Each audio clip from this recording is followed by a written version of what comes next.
who was raped last week, that this was done by 2 Afghans who come to Britain by boat. Wow. All right? And we were outraged.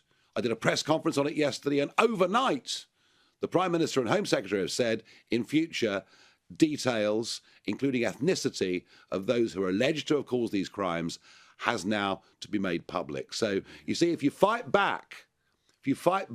Two-tier policing is here. Australia. Why do pro-Palestine marchers walk free while patriots like Nigel Farage get billed?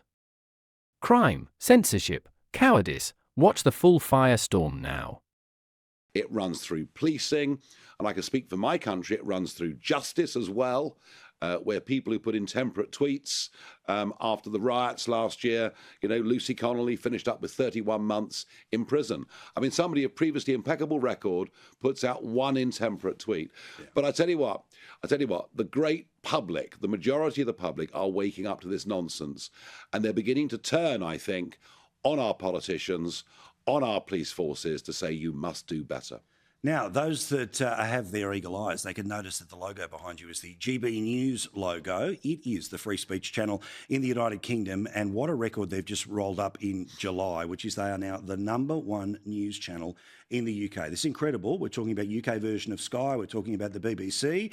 And this little old upstart that they tried to kill before it could walk is now running and beating the rest of the field. What does that tell you about where Britain might be headed?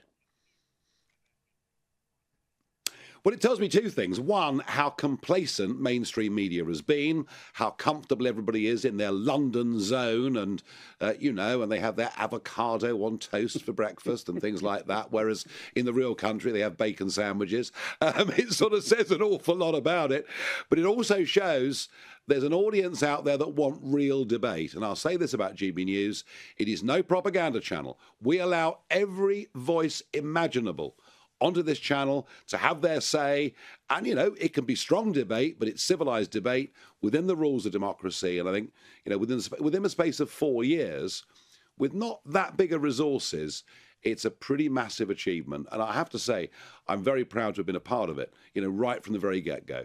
Yeah, my oath. Congratulations to yourself, the whole team that have been in and out of the joint, and of course their boss Angelo, who's a dear friend of mine and used to be the boss here at Sky News. All right, now let's talk about the London Mayor Sadiq Khan.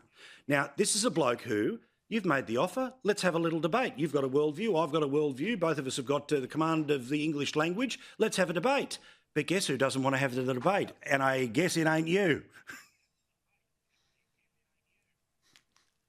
No, I mean, knife crime in London is up 58% since 2021. That is a shocking, frightening figure. People now won't walk down main streets. I'm talking about Regent Street, Oxford Street. They're scared to get their phones out because the moped gangs come along and snatch phones. 1 in 3 Londoners has now been a victim of phone theft. Women won't wear jewellery during the day, let alone the night, even in the smartest parts of Chelsea and Kensington. Crime has gripped the capital, and it's nearly all being done by foreign gangs, none of whom should ever have been allowed into the country. And, I've been saying that for nearly 20 years, and I've been demonised for it, but I've never changed my tune. And the mayor does not wish to debate it. The mayor says, don't worry, crime is okay. London is fine. Well, it's not. And it's that kind of complacency from Khan, and indeed, I think, from the Labour Party, which is why we're seeing these astonishing, rapid shifts in British politics. And the speed of change is unlike anything we've literally ever seen before. So should you perform as well as the polls suggest, how do you deal with this? Because obviously the councils have the role of local policing. There's obviously not the state-based system that we would have in a place like Australia. How would you make sure that a lefty mayor doesn't stand in the way of the policing that the people of said council or country as abroad would want? Well, in Warwickshire and Midlands County yesterday, we revealed that the leader of the council, who was elected on May the 1st for reform, was told by the police and by the local authorities not to reveal the fact that a 12-year-old girl who was raped last week, that this was done by 2 Afghans who come to Britain by boat. Wow. All right? And we were outraged. I did a press conference on it yesterday, and overnight, the Prime Minister and Home Secretary have said in future details, including ethnicity, of those who are alleged to have caused these crimes has now to be made public. So you see, if you fight back against the authorities, you can get them to change. And that's what we need to do in London, all over London, frankly. I mean, people are leaving us because of taxes, but they're also leaving us because of crime. Maya, thank you so much, Nigel. Do appreciate it. We'll see you again. This interview with Nigel Farage is a window into the anxieties and frustrations of a significant portion of the British electorate. Farage, a figure who has long been a lightning rod for controversy, is tapping into a vein of discontent that runs deep. He's speaking to those who feel ignored, disenfranchised, and increasingly fearful about the direction their country is heading. Farage's central argument, that there is a two-tier system of justice and policing in Britain, is one that resonates with a growing number of people. They see a system that is seemingly more tolerant of certain groups, particularly those with radical leftist or pro-Palestinian leanings, while cracking down on others. This perceived bias is fueling a sense of resentment and alienation among those who feel their values and concerns are being sidelined. His example of the pro-Palestinian march in Sydney, where a large gathering was allowed to proceed despite concerns about potential violence, while he, a politician with a far more moderate platform, was billed for the security costs of a peaceful event, is illustrative of this point. It's a narrative that plays into a broader sense of unfairness and a feeling that the rules don't apply equally to everyone. Farage's claims about the surrender to pro-Palestinian and Islamist groups are particularly inflammatory.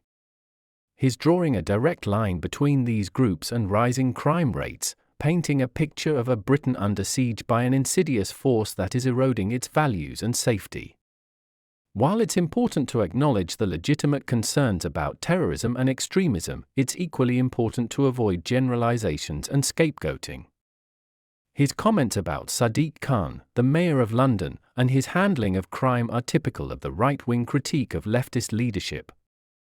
Farage accuses Khan of being out of touch with the realities of ordinary Londoners, who are suffering from high crime rates and a sense of insecurity. He contrasts Khan's perceived inaction with the swift response of the government to the recent revelations about a 12-year-old girl being raped by Afghan migrants. This incident, which Farage highlights, is a deeply troubling one. However, using it to fuel a broader narrative about immigration and crime is dangerous and irresponsible. It's crucial to remember that the vast majority of immigrants are law-abiding individuals who contribute positively to society. Farage's call for a more robust approach to policing and immigration resonates with many on the right. His rhetoric taps into a deep-seated fear of the other and a desire for a return to a perceived time of greater order and security. However, this approach often comes at the expense of civil liberties and inclusivity. It's also important to note that Farage's views are not universally shared, even within the right wing. Some conservatives, while concerned about crime and immigration, believe that a more nuanced and evidence-based approach is necessary. They argue that blanket policies targeting entire groups are counterproductive and can exacerbate social divisions. The rise of figures like Farage reflects a broader trend in Western democracies, the increasing polarization of political discourse. The lines between left and right are becoming more rigid, and the middle ground is shrinking. This creates an environment where extreme views are more likely to be heard and where compromise becomes increasingly difficult. It remains to be seen whether Farage's brand of populism will ultimately be successful. However, his ability to connect with a significant segment of the electorate is a testament to the deep anxieties and frustrations that are simmering beneath the surface of British society. Addressing these underlying issues will require a more thoughtful and inclusive approach to politics that recognizes the legitimate concerns of all citizens.